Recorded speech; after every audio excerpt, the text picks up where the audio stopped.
Hello candidates, I am going to dictate you a passage from Progressive magazine. So please get ready for the dictation. The dictation will start after 15 seconds.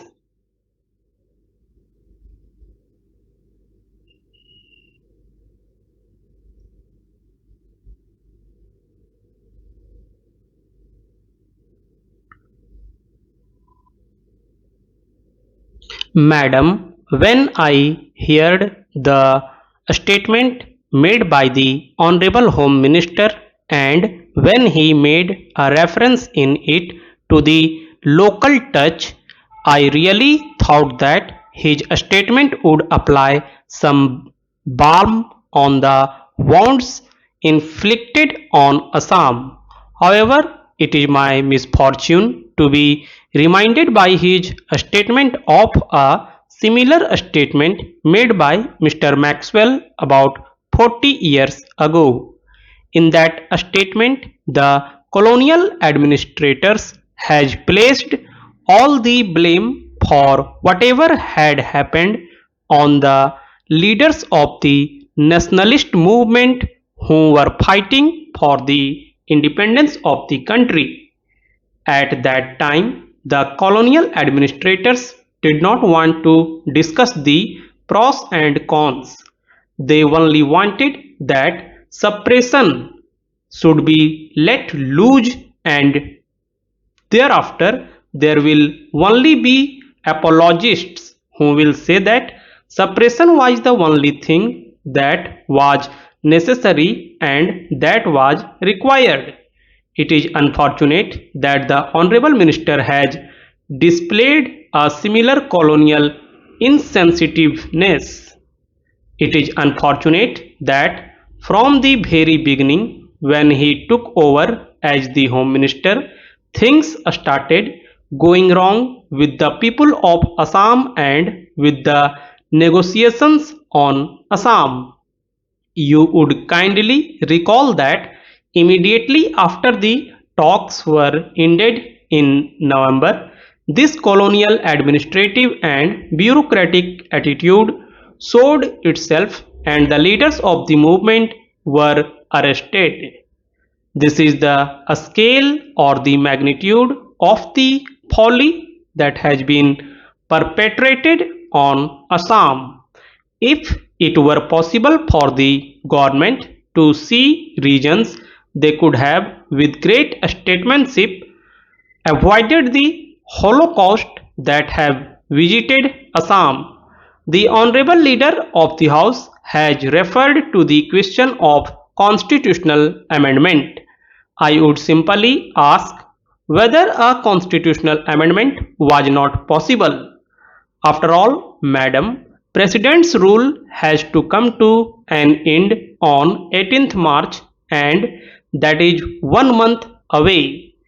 It was possible with the support of the various political parties which had said that they would be supporting a constitutional amendment, and it would have been possible to adopt such an amendment during this 1 month, during this 1 week.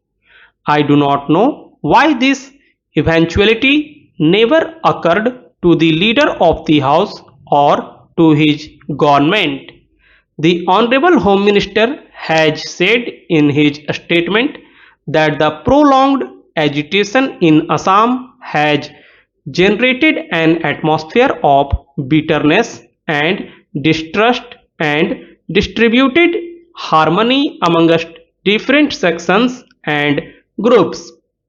I do not agree with the statement at all. My friend talked of democracy and ballot. He said that the ballot was free. This was an election in which ballot was unfree but button was free, blow was free, bayonet was free, bullet was free, but ballot was not free.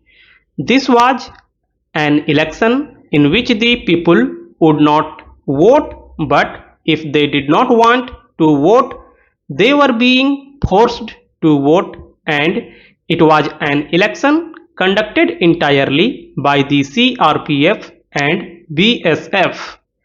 I can say on authority that at various places the BSF Jawans were being given training to serve as polling personnel, and in a large number of cases the CRPF and BSF personnel acted as civilian personnel to discharge duties of polling officers. That was the kind of election which has been arranged in Assam.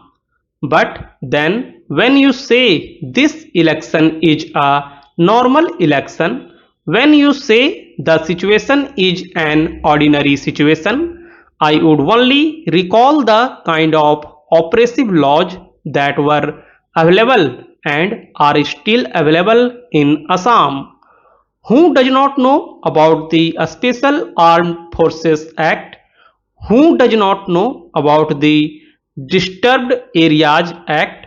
Who does not know that the various provisions of the infamous Police Act of 1861 were also implemented in Assam? Who does not know that NSA and ESMA were also implemented? Who does not know that there was the executive magistrate's orders by which anybody who was an executive magistrate would be discharging the duties of a judicial magistrate, so that the independence of the judiciary was given the go by, and does not know that any person could be given the responsibility of acting as a police officer or police personnel, and if he or she says no, I won't do it, he or she would be fined or sentenced otherwise. And there was press censorship.